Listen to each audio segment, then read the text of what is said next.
Boa noite, investidores. Estamos aqui para mais um fechamento semanal de mercado. Hoje, sexta-feira, dia 23 de agosto. A gente teve uma semana vazia de dados econômicos, tá?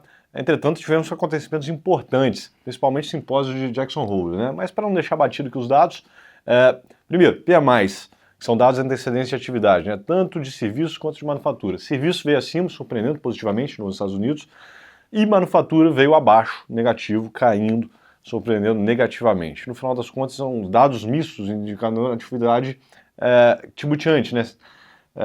Mais importante do que isso, a gente teve revisão dos pedidos de seguro-desemprego, subtraindo vagas que a gente achou que estava aberto para trás em cerca de 800 mil, ou seja, um mercado de trabalho muito mais frouxo, muito mais desaquecido do que a gente vinha imaginando. Isso é muito importante, afinal de contas, o Banco Central Americano ele tem um mandato duplo, controle da inflação e manutenção do desemprego, né, preservação do mercado de trabalho em patamares aceitáveis. Foi exatamente sobre isso que o presidente do Banco Central Americano, Jerome Powell, discursou no simpósio de Jackson Hole hoje, o acontecimento mais importante da semana, né? Lá ele deu direção clara para a política monetária americana no futuro próximo. É queda de juros, tá? Estados Unidos diminuindo juros. Isso porque, a inflação está convergindo para a meta, ainda que num passo muito lento, está convergindo para a meta. Nos últimos meses aí, todos vieram com inflação caindo mês após mês. E, tão importante quanto, o mercado de trabalho, que chegou a ter uma taxa de desemprego de 3,5%, ou seja, pleno emprego, hoje já está em 4,5% e dá sinais aqui de fraqueza claros. E começa a preocupar o Fed, não no sentido de que o mercado está muito aquecido, mas no sentido de que o mercado pode estar desaquecendo demais. Nesse sentido, Powell indicou a direção clara. A discussão agora não é quando, não é se, vai cair juros. A pergunta é em qual velocidade e em qual magnitude, né? E como é que os mercados reagiram em relação a isso, pessoal? Bom, lá fora o mercado reagiu conforme, né, o que você trouxe aí de dados, né, mostrando que a economia está desacelerando e principalmente hoje, né, depois da fala do Powell lá em Jackson Hole, na curva de juros fechou muito forte lá nos Estados Unidos, 10 anos fechou abaixo de 3,80, mostrando aquele movimento clássico, né, economia desacelerando ou desaquecendo, você tem juros menores, bolsa sobe porque os juros são menores, isso é bom também para a moeda, né? O dólar, a principal moeda americana, contra todas as outras moedas, desvalorizou, tá? E as bolsas, né, tanto lá fora quanto aqui dentro, subiu.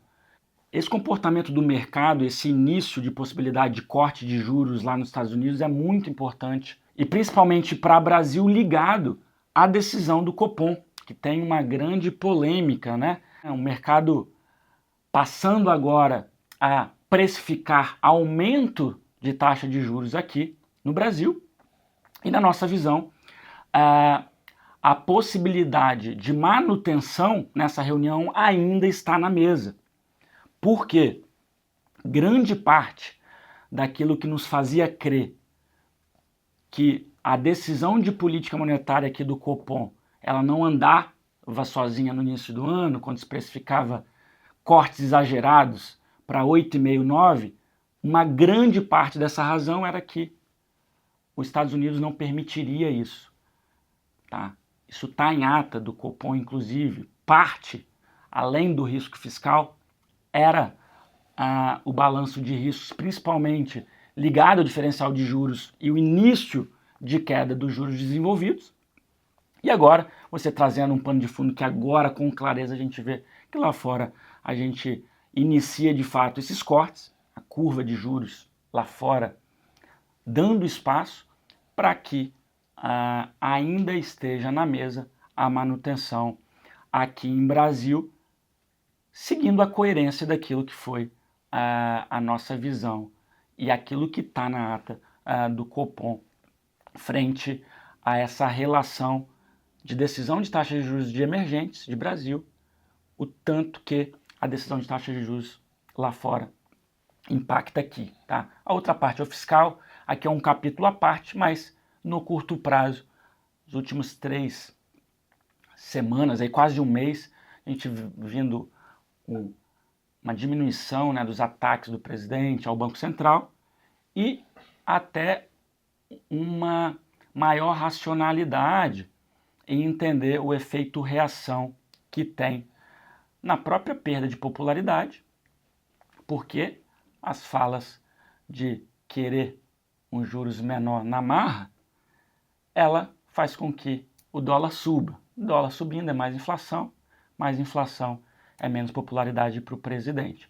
Aqui a questão fiscal ainda vai ser resolvida, mas uma grande parte, eu diria, minha opinião, até mais do que a metade, mas se a gente for pegar a ata lá, seria um fator ali com 50% de peso, vamos colocar assim, sendo essa relevância lá fora. Por isso que acreditamos que a manutenção para essa reunião ainda está na mesa.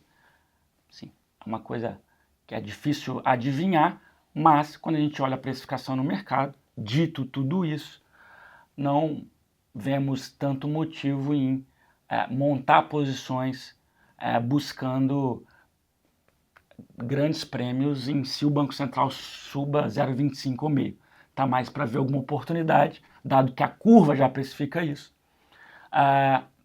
de alguma operação, alguma oportunidade, onde a manutenção ela aconteça, tá? Inclusive, Dirceu, na semana que vem tem dados dos Estados Unidos que vão ser um checkpoint aí, um grande milestone aí para a gente validar essa precificação e quem sabe na sexta-feira aqui a gente reforçar essa nossa visão. Exatamente, né? A gente vai ter na sexta-feira o PCE, que é um dado de inflação ao consumidor, que é o principal dado de inflação que o Banco Central americano acompanha para a decisão de tomada da política monetária. Se tiver um número aqui convergindo mais ainda a inflação para a meta, aí, de fato, começaremos a ter juros caindo nos Estados Unidos em setembro. Também teremos a quinta-feira CAGED nos Estados Unidos, né? Dados de mercado de trabalho, outro que será determinante também para a tomada de decisão do Banco Central americano. Lá fora a gente ainda tem CPI, inflação consumidor na Europa, esse aqui em alguma medida um pouco menos importante para esse debate, né?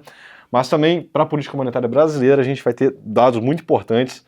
Na terça-feira, IPCA 15, a prévia de inflação do mês de agosto.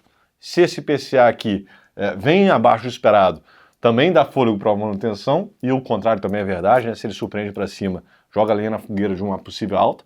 E na quinta-feira, IGPM, também dados de inflação mais ligados a commodities, à inflação ao produtor aqui no Brasil, tá? Obviamente, sexta-feira, a gente vai estar aqui revisando esses dados e atualizando vocês sobre a iminente reunião do Copom e do Fed logo no mês de setembro. Um forte abraço e um bom final de semana a todos. Bom final de semana, pessoal, e até o próximo fechamento semanal.